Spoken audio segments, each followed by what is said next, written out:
નવી નવી રેસીપીઓ જોવા માટે મારી ચેનલ હર્ષા કુકિંગ ગુજરાતીને સબસ્ક્રાઇબ કરો અને લાઈક પણ આપો.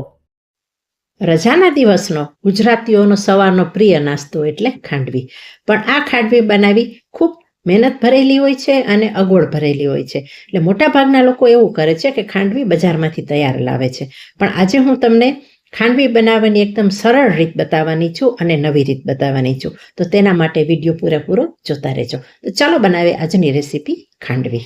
જે આપણે બનાવવાના છીએ ઝડપથી બની જાય તેવી અને એકદમ નવી રીતે અને સરળ રીતે ખાંડવી. અહીં ખાંડવી બનાવવા માટે મેં 1 કપ ચણાનો લોટ લીધો છે, 1 કપ દહીં લીધું છે. આ ખાંડવી બનાવવામાં 1 કપ દહીં અને સાથે 2 કપ પાણી જોશે. 3 માપ યાદ રાખવાનું છે ત્રણેયનું. ચણાનો લોટ 1 કપ, 1 કપ દહીં અને સામે 2 કપ પાણી. લઈશું એક બાઉલ અને તેની અંદર દહીં ઉમેરી દેશું.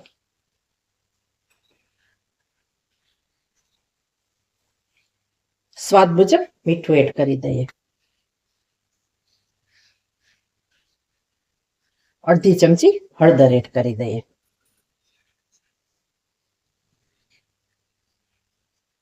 હવે તેમાં 1 કપ ચણાનો લોટ ઉમેરી દઈએ.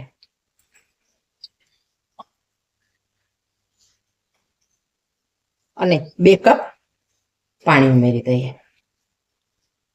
ખાંડવી બનાવવામાં આ રીતે માપ યાદ રાખશો ને તો ખાંડવી બહુ જ પરફેક્ટ બનશે તમારી. મિશ્રણમાં બીજો કપ પાણી પણ આપણે એડ કરી દઈએ અને હવે બધું જ આપણે સરસ રીતે મિક્સ કરી લઈએ કે જેથી આ મિશ્રણમાં કોઈ પણ પ્રકારની કણી કે ગાંઠા રહે નહીં. હંમેશા ખાંડવીમાં કણી કે ગાંઠા રહેવા જોઈએ નહીં.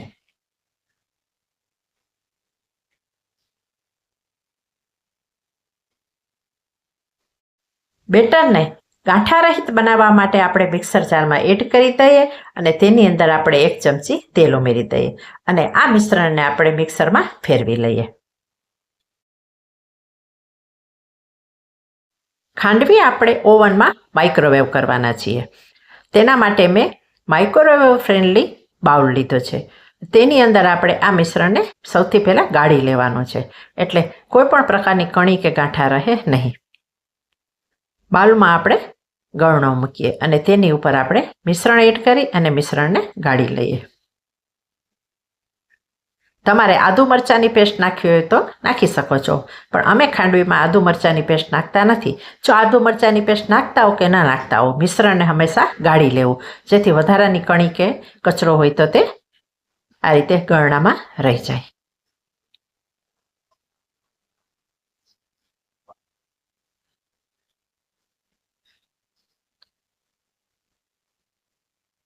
આ રીતે ખાંડવીનું મિશ્રણ માઇક્રોવેવ પ્રૂફ બાઉલમાં મૂક્યા પછી આપણે મિક્સ કરી લઈએ અને હવે આપણે સૌ પ્રથમ 2 મિનિટ માટે માઇક્રોવેવ કરીએ.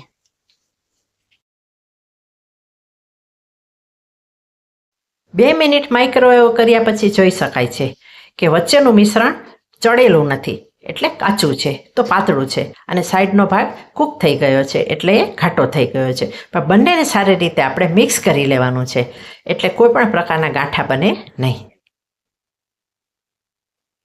અને હવે ફરીથી આ મિશ્રણને બીજી વખત 2 મિનિટ માટે માઇક્રોવેવ કરી લેવાનું છે. બીજી 2 મિનિટ પછી કાઢી લીધા પછી મિશ્રણ આવું થયું છે. ફરીથી તેને આપણે એકદમ સરસ રીતે ફેટી લઈએ. બીજી વખત પણ ફેટી લીધા પછી આ રીતે ગાંઠા રહેવા જોઈએ નહીં. ફરીથી આપણે 2 મિનિટ માટે માઇક્રોવેવ કરી લઈએ. 3 વખત 2 મિનિટ માઇક્રોવેવમાં આપણે કૂક કર્યા પછી આવું ટેક્સચર મળ્યું છે. હવે ફટાફટ આપણે ચલાવીએ. બાઉલ ગરમ હોય એટલે ચલાવવામાં અને આંગળાનું ધ્યાન રાખવાનું. જુઓ અહીં કોઈ પણ જાતના ગાંઠા થવા જોઈએ નહીં. એકદમ સરસ આપણે ફેટી લઈએ.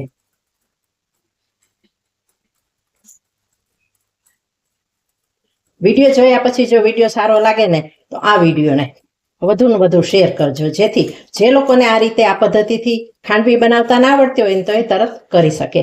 અને ખાંડવી બનાવવી થોડી અઘરી વસ્તુ છે એટલે આવી રીતે જો ફટાફટ ખાંડવી ઇઝીલી બની જતી હોય ને તો બધા આ વિડીયો જોઈને તે રીતે ખાંડવી બનાવી શકે. કોમેન્ટ કરજો, લાઈક કરજો અને જો તમે ચેનલ પર નવા હો તો ચેનલને સબસ્ક્રાઈબ કરી દેજો.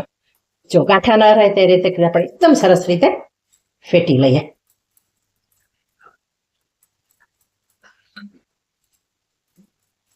અને હવે કોઈ પણ જાતની રાહ જોયા વિના ફેટાઈ જાય ને પછી આપણે પ્લેટફોર્મ પર કે થાળી પર પાથરી દેવાની છે. હું પ્લેટફોર્મ પર નથી પાથરતી, પણ ઓલવેઝ થાળીમાં જ હું પાથરું છું.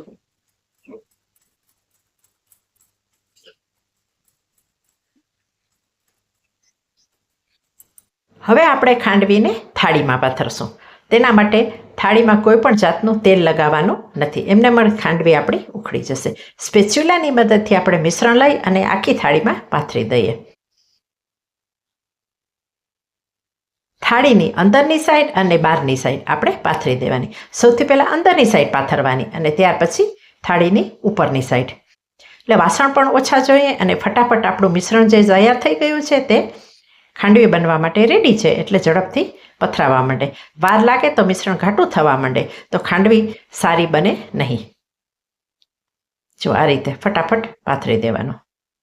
કોઈ પણ જાતની વાર લગાડવાની નથી.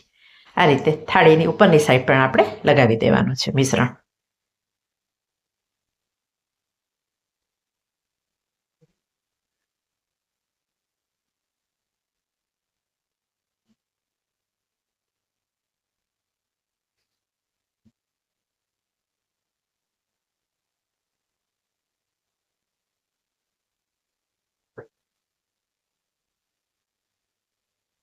બધી જ થાળીમાં આ રીતે આપણે મિશ્રણ અંદર અને બહારની સાઈડ ફેલાવી દઈએ.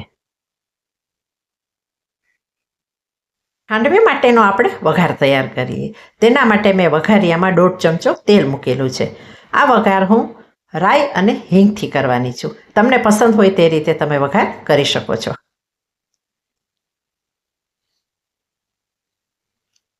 ત્યાં સુધીમાં પાથરેલી ખાંડવી થોડી ઠંડી પણ થઈ ગઈ છે. હવે આપણે તેમાં કાપા કરી લઈએ. કર્યા પછી ખાંડવીનો આપણે રોલ વાળી લઈએ. બધી જ ખાંડવીનો આ રીતે આપણે રોલ વાળી અને ખાંડવીને આપણે પ્રિપેર કરી લઈએ.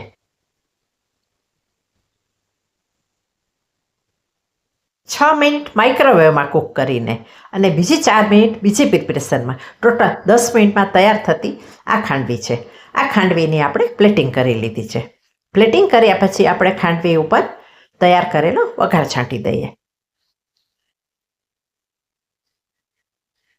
વઘાર છાંટ્યા પછી ખાંડવીને વધારે ટેસ્ટી બનાવવા માટે આપણે તેની ઉપર કોપરાનો પાવડર કે કોપરાનું છીણ ઉમેરીશું.